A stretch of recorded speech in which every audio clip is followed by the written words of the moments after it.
చూస్తున్నారుగా మన assistant director story రాస్తున్నారు. ఇతని దగ్గర ఇదే కాకుండా స్పెషల్ టాలెంట్ ఉంది. అదంటే మీరే చూడండి. పుడితే గొప్పగానే పుట్టాలని అలా పుట్టకూడదు. తప్పిన వాళ్ళకని ప్రేమలు చుట్టరికం ఏమంటే ఏం చెప్పాలో ఒక ల్యాండ్ అది మన సొంతమో మన పర్సనల్ అనుకున్నాం, కానీ ఊళ్ళో అందరి మీద రిజిస్టర్ చేయాలి.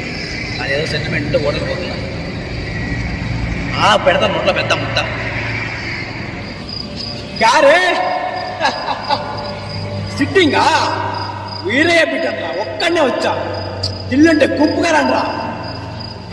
మర్చిపోవడానికి నా ప్రేమ చావుపడదు. జీవితంలో ఒకేసారి వచ్చి వెళ్ళిపోవడం సముద్రంలో వెళ్ళాలంటే అది ఎప్పటికీ ఆగదు. ఈ వీడియో కనుక మీకు నచ్చినట్లయితే please like, share and subscribe. Thank you.